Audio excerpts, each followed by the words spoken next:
Success Mantra. We shape future. Hello students and welcome to Success Mantra. My name is Ankit Sharma and I welcome all of you in this very important session for the CUET PG and other similar entrance examinations. And the topic for today, as you can see, is puzzles. तो आज के topic में हम puzzles के बारे में जानेंगे कि क्या वेरियस टाइप्स ऑफ पजल्स हैं, उनको सॉल्व करने का तरीका क्या होना चाहिए, किस टाइप के क्वेश्चंस आते हैं, उसका लेवल क्या हो सकता है आपके एग्जाम में। आज हम ये सब कुछ समझने की कोशिश करेंगे। So without any further delay let us start my dear students. तो सबसे पहले देखते हैं that what are the various types of puzzles. तो पजल्स के ये टाइप्स हैं। Number 1 is the scheduling puzzle. Scheduling puzzle as the name suggest, इसमें हम शेड्यूल बनाते हैं। कैसे, वो भी आपको समझ में आएगा। Second one is the tabulation puzzle, इसमें हम टेबल बनाते हैं, इसका भी क्वेश्चन हम करेंगे। Next one is the floor based puzzle, जिसमें फ्लोर्स होंगी एक के ऊपर एक और उसमें कुछ लोग रह रहे होंगे। Next one is the box based puzzle, जहां बॉक्सेस एक के ऊपर एक स्टैक में रखे होंगे। And the last one but not the least is the miscellaneous puzzle, इसमें भी हम एक स्पेशल टाइप के क्वेश्चन करेंगे जो आपके एग्जाम में बहुत पॉपुलर है। So without any further delay let us start. देखो, इस टॉपिक का बेस्ट पार्ट ये है कि you don't have to mug up anything, there is no rule, you just have to read the things, understand it and you just have to do the things which have been asked. जो कहा गया वो कर दो। कैसे, आइए देखते हैं। So now we will start exactly in the same manner. पहले हम scheduling based puzzle करेंगे, then tabulation, then floor, then box, and then finally the miscellaneous puzzle. Here we go. तो सबसे पहले आप इस क्वेश्चन को पढ़ो. Just go through this particular question. The question is telling that 5 persons A, B, C, D and E, 5 लोग जिनका नाम A, B, C, D and E है, they attend a crash course for CUET 2024 scheduled in different months. और वो months क्या है वो भी गिवन है। तो 5 लोगों को एक क्रैश कोर्स अटेंड करना है और 5 महीने जो गिवन है वो गिवन है आपको February, July, August, September and October. So at least you are well aware about the chronology of months. यही शेड्यूलिंग पजल की खासियत है। शेड्यूलिंग पजल में या तो आपको मंथ्स दिए होंगे जिनकी आपको क्रोनोलॉजी पता है, या डेज दिए होंगे उनकी क्रोनोलॉजी पता है ना, या डेट्स दिए जा सकते हैं 5 तारीख, 7 तारीख, 10 तारीख, 12 तारीख, उनकी भी क्रोनोलॉजी पता है। तो जिसकी क्रोनोलॉजी पता है ना उसको हम बेस कहते हैं। पहले वो लिख लो और उसके अकॉर्डिंगली बाकी चीजों को हम अरेंज करेंगे। सो यहाँ पे जो मंथ्स की क्रोनोलॉजी हमको पता है that the months are Feb, तो मैं शॉर्ट में यहाँ पे फरवरी लिख ले रहा हूँ। Then it is July, so July. Then after it is August, so August. Then after February, July, August, it is September, so September, and then August, then October, so October. तो हमने ये सभी months लिख दिए। अब समझो यहाँ पर कहा क्या जा रहा है। Just read the question very carefully and then you will get to know the things. तो क्वेश्चन ये कह रहा है कि 5 लोग हैं A, B, C, D, E, उनको CUET, UG या PG जो भी हो सकता है 2024 के लिए क्रैश कोर्स अटेंड करना है। एंड वो क्रैश कोर्स अलग अलग महीने में है, February, July, August, September and October, but not necessarily in the same order. ये क्यों कहा गया है? मंथ्स का ऑर्डर तो वही है, मंथ्स का ऑर्डर को हम चेंज नहीं कर सकते, फरवरी, जुलाई, अगस्त, सितंबर, अक्टूबर यही है। बट ये जो लोग क्रैश कोर्स अटेंड कर रहे हैं ABCD, it is not necessarily in the same order कि आप A then B then C then D then E करो, उसके लिए कहा गया है। तो अब क्या होगा, ध्यान से पढ़ो। The course for B is scheduled in a month having less than 31 days. B का क्रैश कोर्स एक ऐसे मंथ में होना है जिसमें लेस देन 31 डेज है। तो आपको इस चीज का अच्छे से पता होना चाहिए कि किस मंथ में कितने डेज हैं। अब आपको पता होना चाहिए कि फरवरी में 28 और 29 डेज आर देयर, जुलाई में 31, अगस्त में 31, सितंबर में 30, अक्टूबर में 31। अब इस टाइप में ना कई सारे केसेस बन सकते हैं। तो 1 केस, 2 केस, 3 केस मैंने जगह बना दी है। Let us see how many cases we require. तो अभी जो मैंने बनाया है ना इसको कहते हैं बेसिक स्ट्रक्चर ऑफ क्वेश्चन, जो इनिशियल फ्यू लाइंस से क्लियर हो जाती है। अब क्वेश्चन शुरू कर रहे हैं। The course for B is scheduled in a month having less than 31 days. Less than 31 days या तो फरवरी हो सकता है या यहां पर एक सितंबर भी हो सकता है, ये दोनों सही है अभी तो। अब आगे देखो, दोनों केसेस को साथ में लेके चलो। आगे कहा जा रहा है E attends the course after C, E attends the course after C, but after does not necessarily means just after or immediately after. It may or may not mean that. All right, it may or may not mean that. Now आगे एक चीज और भी है, A attends the course after C, C who attends the course in the month having 31 days. तो C का course एक ऐसे मंथ में है जिसमें 31 डेज है, बट C के जस्ट बाद E है या कहीं बाद में E है, ये अभी क्लियर नहीं है, तो इसको भी छोड़ दो। नेक्स्ट, ये तो डायरेक्ट इंफॉर्मेशन है, D attends the course in October, तो since D attends the course in October, D को हमने यहां कर दिया, fine. And then A attends the course in the month having less than 30 days. Less than 30 days is only possible in February, so A attends the course in the month having less than 30 days, which is only possible in February, so this case is eliminated. And then less than 30 days February is only possible over here. And then C 31 days के बाद E का crash course है, तो अब एक ही रास्ता है, there is only one way out, that C का क्रैश कोर्स एक 31 डेज मंथ में है और उसके बाद E है। So this is the structure. The respective order of the crash courses are as following: A, C, E, B and D. That's it. It's done. And now you can solve the questions. तो अब आप question solve करिए। तो जो पहला question है, एक बार question हो गया तब तो आप इजीली पांचों क्वेश्चंस के आंसर कर सकते हैं। ऑलराइट, तो ये चीज हमेशा याद रखना, शेड्यूलिंग पजल में आपको एक फिक्स क्रोनोलॉजी कुछ चीजों की पता होगी, या तो वो मंथ्स हो सकते हैं, या डेज हो सकते हैं, या डेट्स हो सकते हैं। Alright, keep that in mind. तब चलिए शुरू करते हैं इसके सब question. So here we go. अब इसका सबसे पहला क्वेश्चन ये है, क्या कहा जा रहा है, who among the following attends the course in the month of July. जुलाई में कौन पर्सन कोर्स अटेंड करता है, तो आप देख सकते हो जुलाई में सी अटेंड करता है, तो answer is C, option number C. So therefore that is the right answer. Alright, next, who among the following attends the course in the month of September. तो सितंबर में कौन अटेंड करता है, it's B, given in option number B, so that is the answer. Next, who among the following attends the course in the month of August? In the month of August, E is the one who is attending. So answer is option number A, that is E. Then, which of the following statement is true? कौन सा true है? तो C attends the course first? नहीं. C attends the course in July? Yes. C attends the course in July? Absolutely yes. Option B is the answer. बाकी तो गलत ही है। B attends the course before ही नहीं है, after ही है, and C attends the course after भी नहीं है, C attends the course somewhere before B है। So that is how you will move ahead। और देखो, odd one out, odd one out, तीन इनमें एक जैसे हैं, एक थोड़ा सा अलग है, जो थोड़ा सा अलग है वो आंसर है। तो आप ये देखो, A के बाद जुलाई, आप ये देखो ऑप्शन बी, बी के बाद अक्टूबर, ऑप्शन सी, सी के बाद अगस्त, बट ऑप्शन डी देखो, डी के बाद तो हो ही नहीं सकता, डी के एक और पीछे अगस्त, तो डी बाकियों से अलग है, डी बाकियों से अलग है और इसलिए वो आंसर है। तो इस तरह से आपको सॉल्व करना है। So this was a scheduling puzzle, जिसकी खासियत थी कि आपको किसी एक चीज का क्रोनोलॉजी, क्रम पता होगा।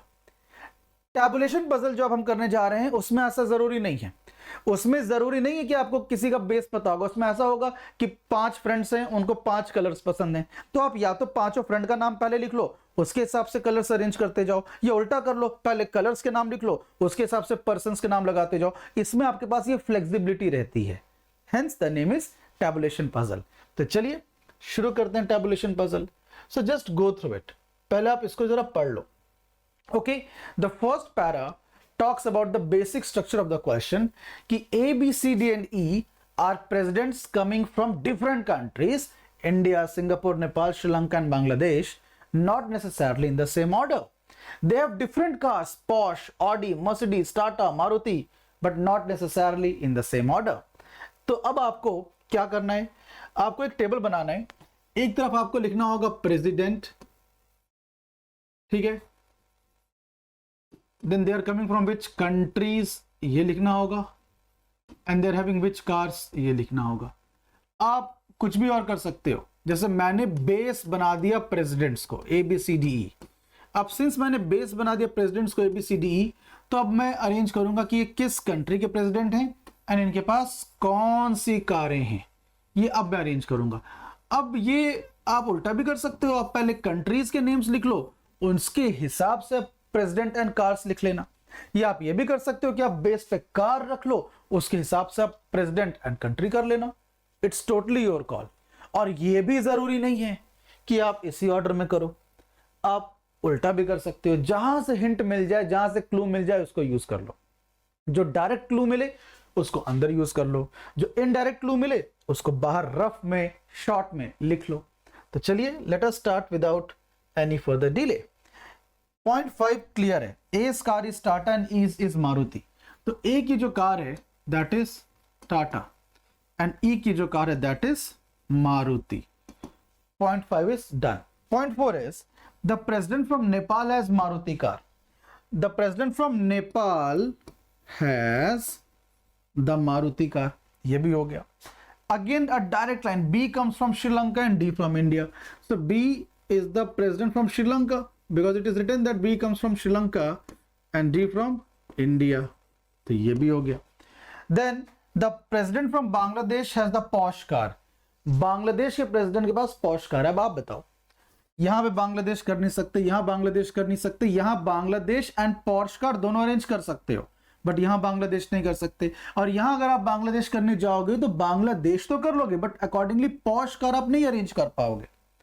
आई hope it is very clear. तो there is only one way out कि Bangladesh and the posh car, the president from Bangladesh has the posh car. Done. अब एक बात बताओ, फर्स्ट पॉइंट, अब ये तो आपको क्लियर है ना कि यहां पे कौन सी कंट्री आ सकती है, कौन सी कंट्री आ सकती है। देखो, आप देखो, India has already come, Singapore is left out, Singapore is left out, तो यहां पे सिंगापुर, यहां पर Singapore, so even that is done. तो सारी कंट्रीज आ गई। अब कार्स की बात कर लेते हैं। The president who likes Mercedes does not come from India. जिस प्रेसिडेंट को मर्सिडीज पसंद है वो इंडिया का नहीं है। तो अब इंडिया का नहीं है,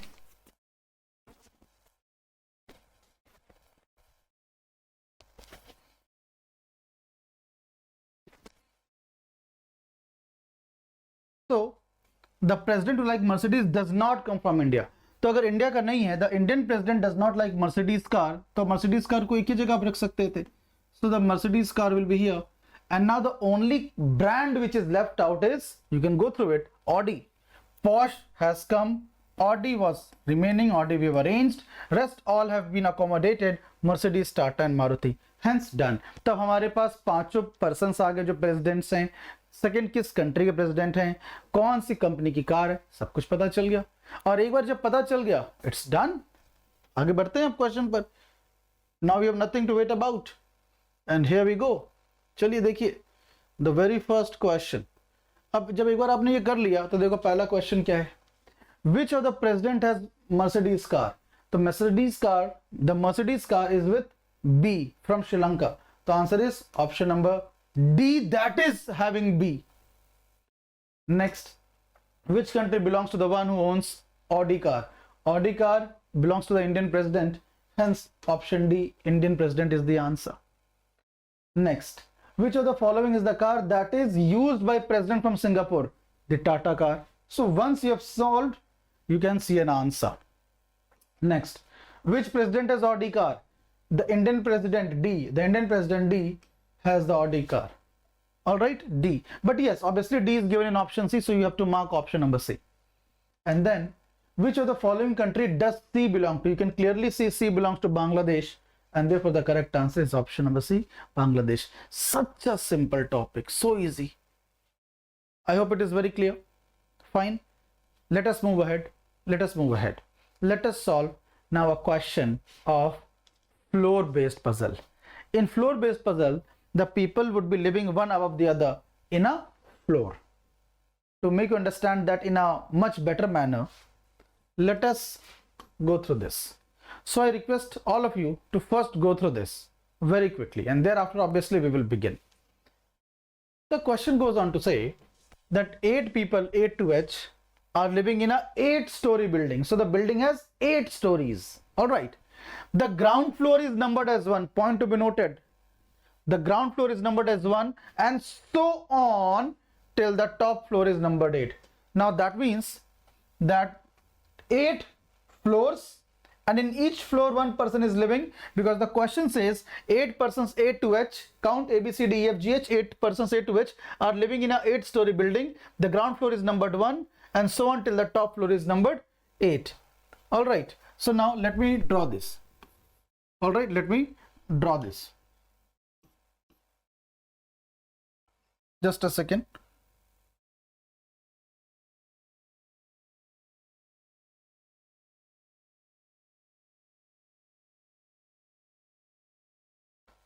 So, as all of you are aware that the ground floor is numbered 1, the floor above that is numbered 2 and so on till the topmost floor is numbered 8. So now let me draw this. मैं इसको draw कर रहा हूँ. तो सबसे पहले 8 floor था, उसके नीचे 7, उसके नीचे 6, then 5, then 4, then 3, then 2 and then 1. So these are the 8 floors, okay? And now let me just draw it completely.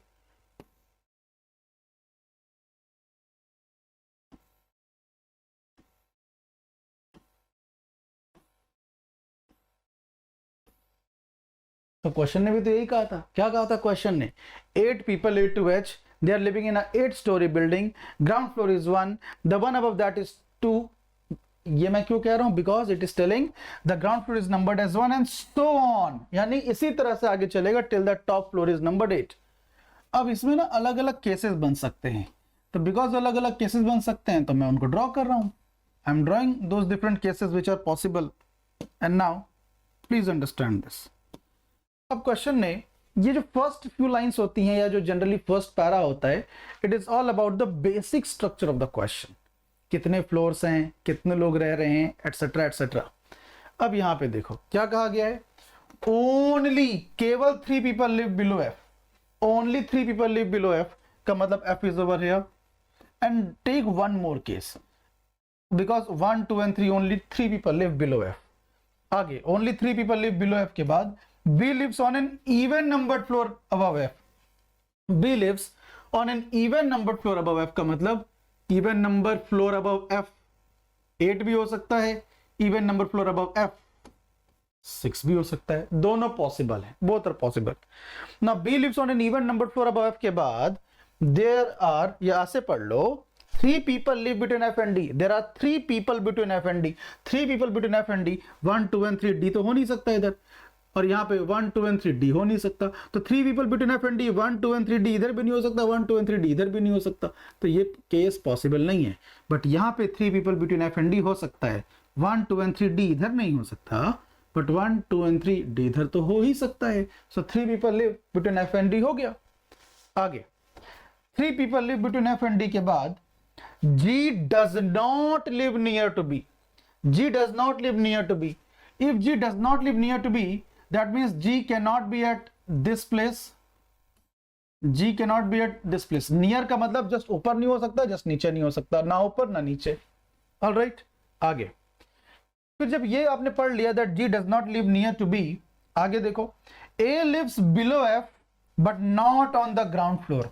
A lives below F. A lives below F but not on the ground floor का मतलब A इन दोनों में से किसी जगह पर है.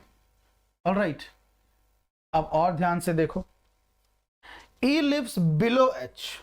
E lives below H. अब H तो हमें पता नहीं है, तो E lives below H.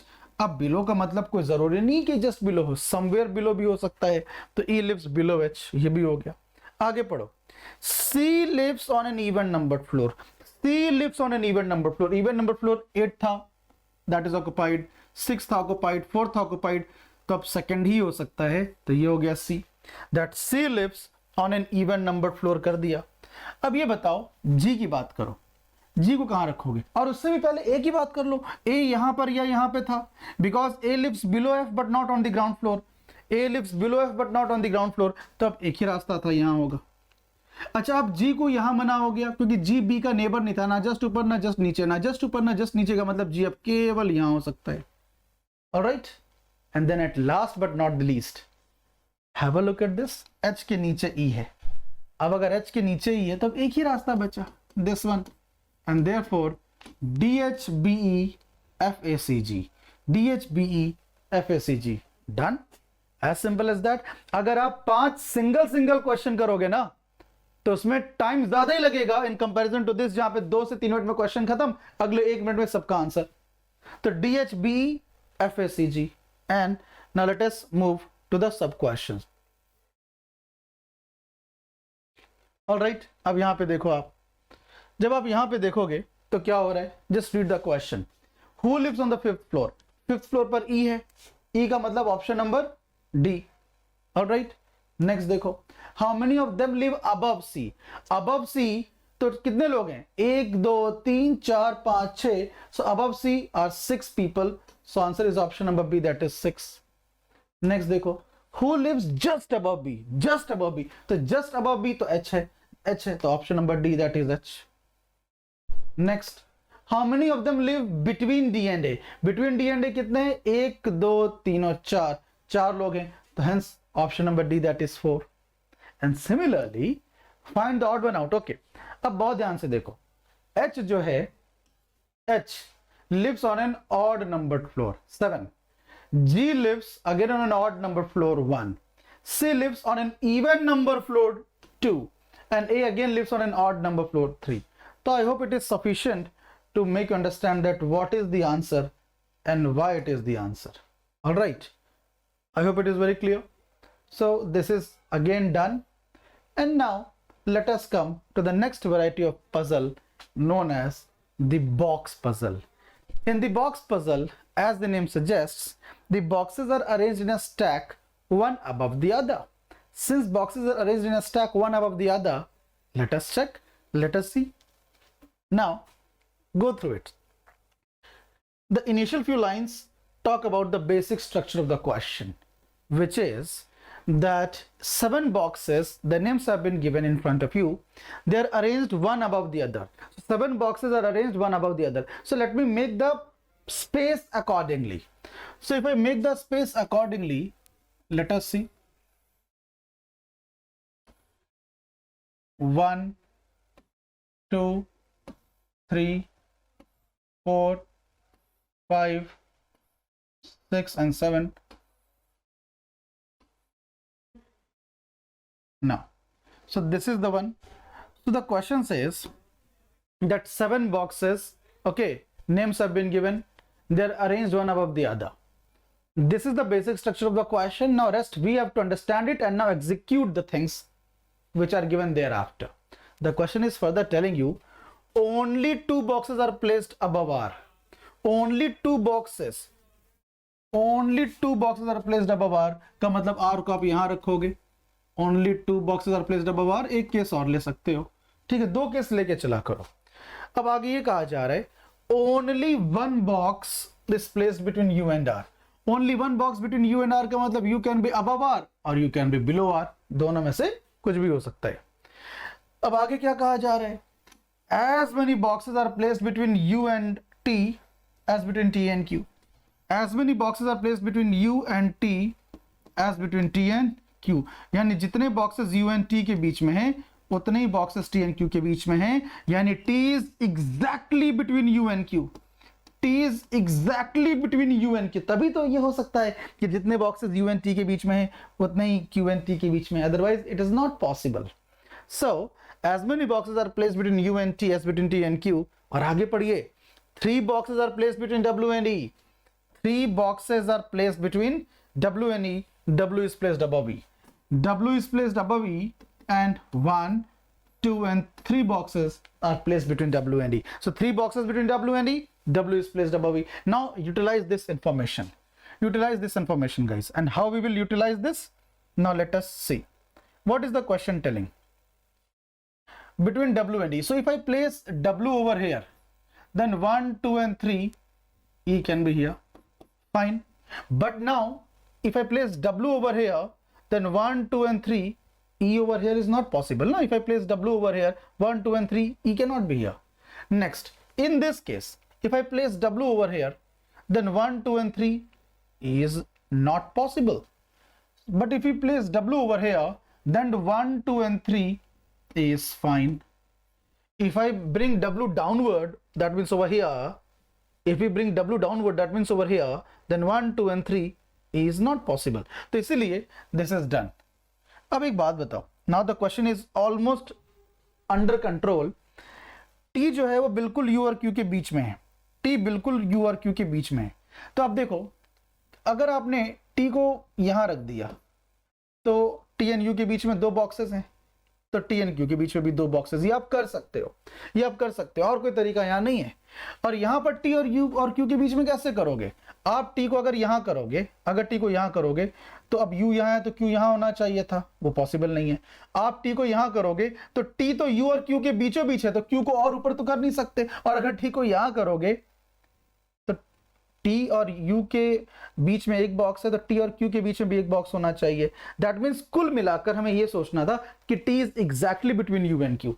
तो इस केस में तो हम कर सकते थे कि टी को यहां रख दें तो यू इधर है, क्यू इधर है, बट इस केस में आप कहां करोगे, टी को यहां करोगे तो T is exactly between you and Q नहीं हो सकता, क्योंकि टी बीच में होगा, एक तरफ यू एक तरफ क्यू, एक तरफ यू एक तरफ क्यू, वो यहां भी नहीं हो सकता। टी को यहां रखोगे तो बीचों बीच यू और क्यू के नहीं होगा, ना यहां होगा। So this case is eliminated, as simple as that. अब बचा क्या, Q W E R T Y and U, Q W E R T Y and U, तो Q W E R T Y and U हो गया, because only one place is left out, and now that will be occupied by the one who is left, that will be occupied by the one who is left, and hence this is the arrangement. आप arrangement देख लीजिए, u w r t y e q, u w r t y e q, alright। and एक बार जब आपने ये solve कर लिया है तब आगे बढ़ते हैं, ठीक है। u w r t y e n q आप देख लीजिए, and now just go through the question and try and answer the question.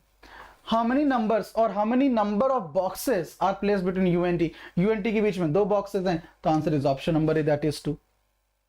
Then which of the following is true or correct regarding box W? 3 boxes are placed between t and W?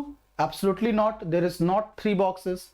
Then box W is placed below t? No, W is placed above t.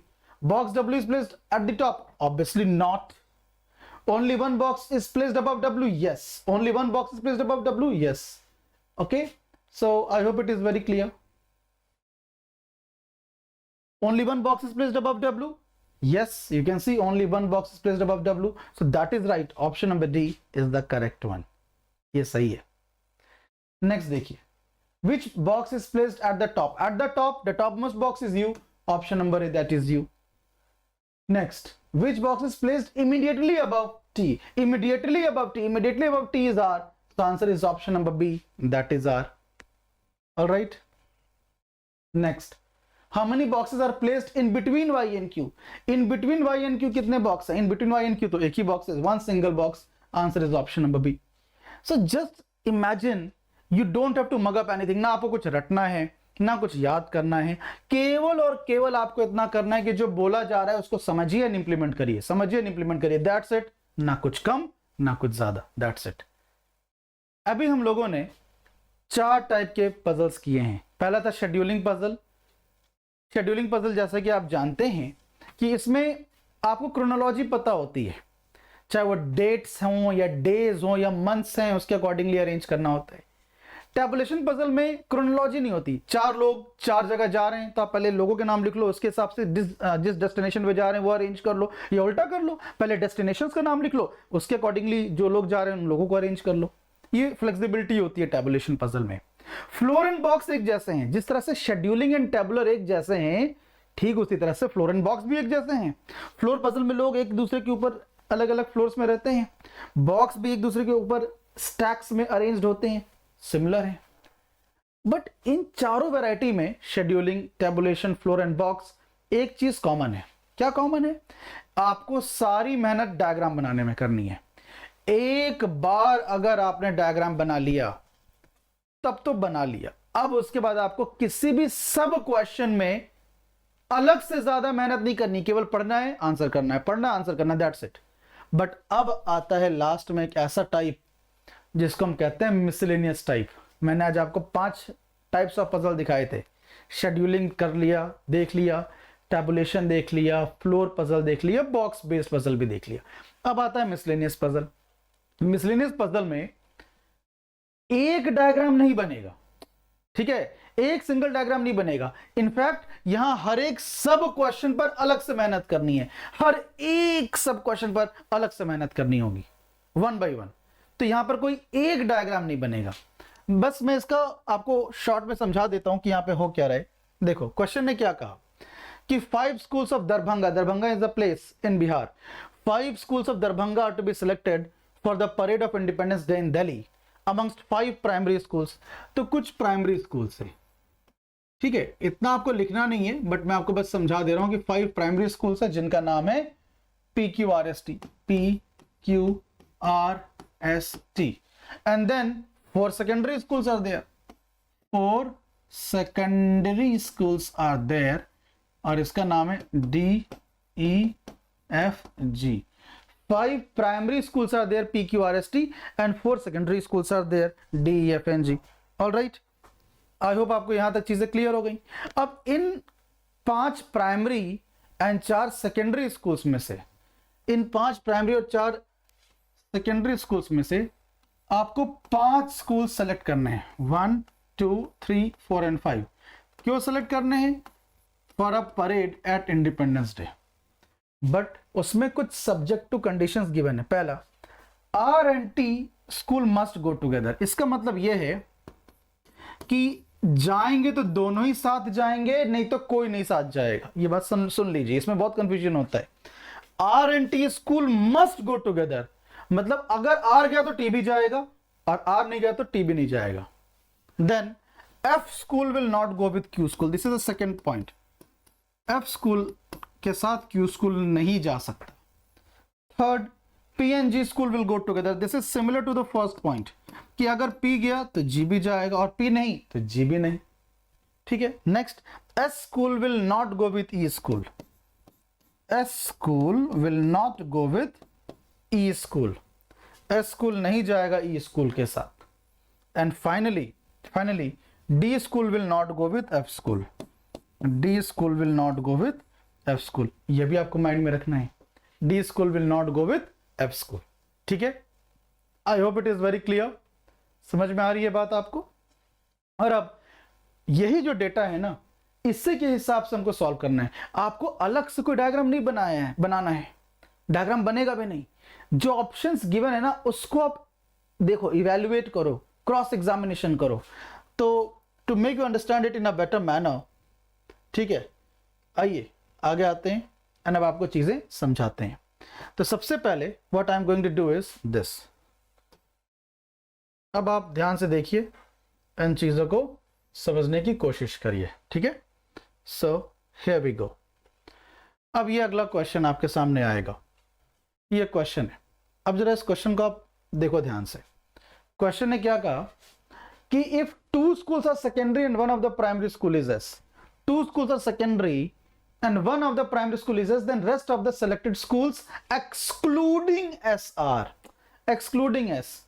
तो यानी 5 school select करने थे ना, 5, उनमें से एक तो S ही है, एक तो उनमें से S है, तो लिख लो S को, लिख लो S को। अब आपको देखना है कि कौन सा कॉम्बिनेशन, पूरा कॉम्बिनेशन देखो सेलेक्ट किया जा सकता है। आपको खुद से आंसर नहीं निकालना है, जो दिया है उसमें से देखो। आर और टी दोनों एक साथ होने चाहिए, यानी जाएंगे तो दोनों एक साथ जाएंगे या कोई नहीं जाएगा। तो यहां तो आर एंड टी में से कोई नहीं है, कोई बात नहीं, यहां दोनों ही एक साथ हैं। यहां पर कोई नहीं है, बट यहां पर आर है बट टी नहीं है, तो इसीलिए एलिमिनेटेड गया। दूसरा, F and Q can never be together. F and Q can never be together, that means option C is eliminated. Next, P and G या तो साथ ही जाएंगे या तो नहीं जाएंगे, ठीक है। तो यहां पर पी है तो जी भी है, और यहां पी नहीं तो जी भी नहीं, तो ठीक है। इस ऑप्शन के बेसिस पे हम कुछ एलिमिनेट नहीं कर पाए। S school will not go with E school, कहीं पर भी S school along with E school नहीं है, तो इसके बेसिस पे भी हम कुछ एलिमिनेट नहीं कर पाए। And then D school will not go with F school, so since D will not go with F, even this is gone. So now tell me guys, what is left? क्या बचा? Option number A is the right one. Option number A is the right one. वही answer है। I hope it is very clear. तो इस तरह से आपको अलग से कुछ नहीं डायग्राम बनाना है, हर एक क्वेश्चन टू क्वेश्चन आपको बढ़ना है एंड सॉल्व करने की कोशिश करनी है। आई hope it is very clear. तो अब जरा आते हैं नेक्स्ट क्वेश्चन पर, इसको समझो। Now in this question again it is the similar type of a question. आपसे कहा जा रहा है, P and R schools are selected for Delhi. If P and R are selected for Delhi, just mention P and R together. Just kindly mention P and R together. So now total 5 schools are there. Again total 5 schools are there. 5 school आ गए। अब आप देखो यहां पर question को पढ़ो जरा, क्या क्या है, ध्यान से पढ़ो नहीं तो गड़बड़ी होगी। If P and R schools are selected for Delhi, then the other schools which are not selected, कौन सा कॉम्बिनेशन सेलेक्ट नहीं होगा, पूरा कॉम्बिनेशन देखना है, कॉम्बिनेशन। अब आप एक एक करके फिर से वही काम करो, चेक करो आर एंड टी या तो साथ ही होंगे या नहीं होंगे। तो आर एंड टी साथ ही हैं, तो इसके बेसिस पे हम कुछ एलिमिनेट नहीं कर पाए। एफ और क्यू साथ नहीं जा सकते, कहीं पर एफ एंड क्यू साथ नहीं है तो कोई बात नहीं। पी एंड जी जहां भी होंगे साथ होंगे, तो यहां पर P है बट G भी है, तो ठीक है। P है तो G भी है, P है बट G नहीं है, P है बट G नहीं है, यहां पर P है तो G भी है। S E के साथ नहीं जा रहा तो कहीं पर भी S E के साथ आपको नहीं दिख रहा है। D F के साथ नहीं जा रहा तो कहीं पर भी D F के साथ नहीं जा रहा, यानी सारे के सारे बन सकते हैं सिवाय ऑप्शन सी के। तो इसीलिए इस क्वेश्चन का जो आंसर होगा वो ऑप्शन नंबर सी हो जाएगा। देखो कितना ईजी है, ना आपको कोई डायग्राम बनाना है ना कुछ आपको याद करना है, बस जितनी चीजें वो कह रहा है ना बस इतनी ही कर दो, आपका काम आसान हो गया, दैट्स इट। अगले क्वेश्चन पर आते हैं, इसको देखो 23rd similar type of a question. क्या कहा जा रहा है, if F school is selected then rest of the selected schools are, यानी एफ को सिलेक्ट करना है। तो if F school is selected तो आप यहां पे एफ को लिख लो, इससे आपको क्वेश्चन करने में आसानी होगी, क्योंकि 5 स्कूल्स का कॉम्बिनेशन सिलेक्ट होना है तो 5 स्कूल आ गए। अब आप अगेन एक एक करके ऑप्शन चेक करो, ठीक है। आर एंड टी एक साथ ही रहेंगे, तो अब देखो यहां पर आर एंड टी नहीं है, यहां पर आर है तो टी भी है, यहां आर एंड टी कोई नहीं है, यहां आर एंड टी कोई नहीं है, तो ठीक है, दैट्स फाइन। इसके बेसिस पे हम कुछ एलिमिनेट नहीं कर पाए। एफ एंड क्यू साथ में नहीं जा सकते, तो एफ एंड क्यू ना यहां पे साथ है ना यहां है, ये देखो यहां एफ एंड क्यू साथ में है ना, तो ये नहीं हो सकता, दिस इज गॉन। यहां पे भी एफ एंड क्यू नहीं है। देन अब क्या कह रहे, पी एन जी जो हैं वो होंगे जहां भी एक साथ होंगे, तो P है तो G भी है, P है तो G भी है, P है तो G भी है, फाइन। तो हम इसके बेसिस पे भी कुछ एलिमिनेट नहीं कर पाए। S एंड E एक साथ नहीं जा सकते, S एंड D एक साथ नहीं जा सकते, तो ऑप्शन ए एलिमिनेट हो गया। And then D and F भी तो एक साथ नहीं जा सकते, D एंड F एक साथ नहीं जा सकते, तो ऑप्शन डी एलिमिनेट हो गया। बचा क्या, कौन सा बचा जिसको हम एलिमिनेट नहीं कर पाए, it is option number B. तो इसीलिए अब जब इसका आंसर देखोगे तो it will be option number B. Is it very difficult? No, the only difference is कि इस टाइप के क्वेश्चंस में आपको एक कंप्लीट डायग्राम नहीं बनेगा, हर क्वेश्चन में आपको अलग से वर्क करना पड़ेगा, एंड आपको अलग से आंसर नहीं निकालना है, जो गिवन है उसी में से आपको एलिमिनेशन पे वर्क करना है, आंसर तो खुद ब खुद आ जाएगा वहां पर। Alright, I hope it is very clear. Next question पर आते हैं, उसको देखो। ऑलराइट, द नेक्स्ट वन, इसमें क्या कहा जा रहा है, just go through it. Once you go through it carefully, you will be able to do it. If 2 selected schools are primary, then the selected 5 schools are, देखो 2 selected schools are primary, primary का मतलब PQRST में से कोई 2 होने चाहिए। If 2 selected schools are primary, then the selected 5 schools are, तो PQRST में से 5 में से कोई 2 होने चाहिए, ठीक है। तो अगर आप देखोगे तो PQRST में से अगर मैं देखूं तो यहां पे P है बट QRST में से और कोई है ही नहीं, तो क्या ये हो सकता है? PQRST में से केवल P है and then R and S दोनों है, तो ये चल सकता है, क्योंकि if 2 selected schools are primary and the rest selected schools क्या होंगे, बट अब अगर 3 प्राइमरी हैं PRS, तो 2 तो ऑलरेडी हैं उसके अंदर, इसमें Q and S are there fine, इसमें P and Q are there fine, but इसमें अच्छा इसमें भी तो हैं, सी P एंड S इसमें भी हैं, तो 2 सेलेक्टेड स्कूल्स तो इन सब में है प्राइमरी, बट हमें असली मेहनत वहां नहीं अब करनी है। R एंड T जहां भी होंगे एक साथ होंगे, तो R एंड T को देखोगे तो यहां R है बट T नहीं है, तो ये एलिमिनेट हो जाएगा, ठीक है, ये एलिमिनेट हो जाएगा। Alright, so this is the one, just a second, just a second।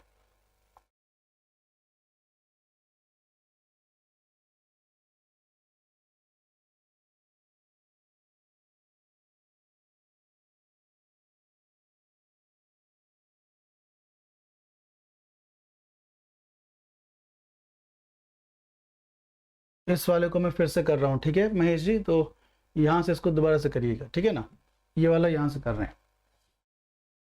So now what the question says, in the next question it says if two selected schools are primary then the selected five schools are, two selected schools are primary, तो आप देखो to primary आपको सब में दिख रहा है, देखो यहाँ पी एंड एस दिख रहा है, यहाँ पे पी आर एंड एस, अब 3 है तो ऑलरेडी 2 उसके अंदर होंगे प्राइमरी स्कूल्स, यहाँ भी देखो आपको दिख रहा है क्यू एंड एस, यहाँ भी पी एंड क्यू, तो 2 प्राइमरी स्कूल्स तो हैं, बट अब असली मेहनत यहाँ करिए, आर एंड टी एक साथ होंगे, आर एंड टी एक साथ होंगे का मतलब या तो दोनों साथ ही होंगे, चेक कर लो, अब आर है तो टी भी होना चाहिए, यहाँ पर आर एंड टी कोई नहीं है, यहाँ पर आर है बट साथ में टी नहीं है, तो ये ऑप्शन तो एलिमिनेट हो गया, यहाँ पर आर एंड टी में से कोई नहीं है, यहाँ पे आर एंड टी में से कोई नहीं है, फाइन, इसके बेसिस पे हमने बी को एलिमिनेट किया। सेकंड, एफ एंड क्यू एक साथ नहीं हो सकते, एफ एंड क्यू यहाँ पर भी नहीं है बट यहाँ पर एफ एंड क्यू साथ में है, तो ये भी एलिमिनेट हो गया, इसके बेसिस पे भी एक को कर लिया।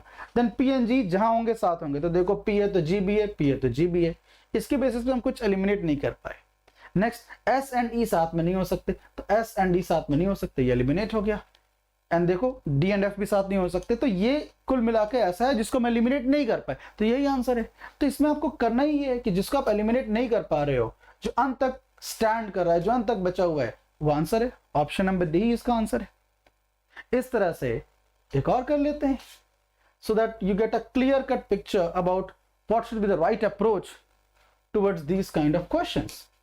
तब नेक्स्ट को देख लो, पढ़ो इस क्वेश्चन को, ट्राई टू सॉल्व। जब मैं ये डिस्कस कर रहा हूं तो आप पहले इसको तुरंत पॉज कर लो एंड देन सॉल्व करो एंड देन मैच करो कि आंसर सही है कि नहीं और क्या वो सही तरीका है कि नहीं। देखो क्या कहा जा रहा है, if 3 selected schools are secondary, 3 selected schools are secondary, then find out the selected schools if one of the school is D. If one of the school is D, add D.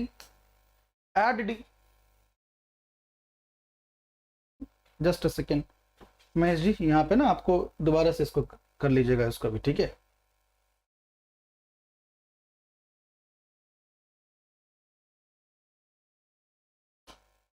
दोबारा से इसको भी कर लीजिएगा, 24 and 25 में दोबारा करना है, ठीक है ना, इसको कर रहे हैं, 24 दोबारा कर चुके हैं, उसको ले लीजिएगा and then 25। So now that brings us to the next and the last question of today. If the 3 selected schools are secondary, then find the selected schools if one of the school is D.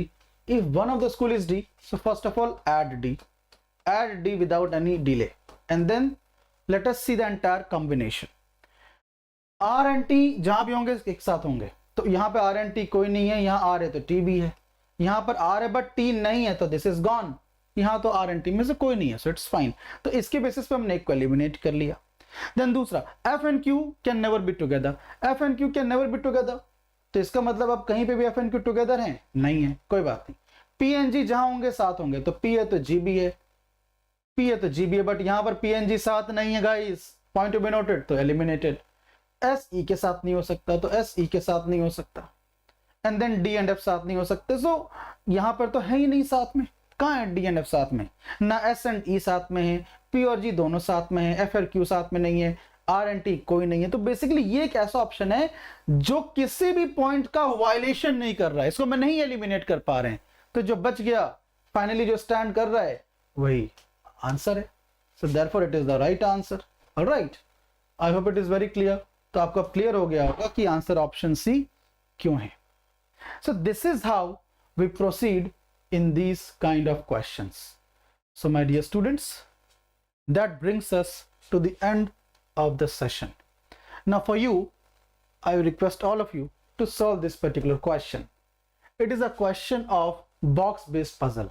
आप इसको solve करोगे, इसका diagram बनाओगे, and then जो ये question पूछा गया इसका आंसर आप comment box पे करेंगे, and I promise to respond to all the comments put over there. So with these words, we come to an end of this session. I hope you all really enjoyed this session. Do your best. Thank you and take care.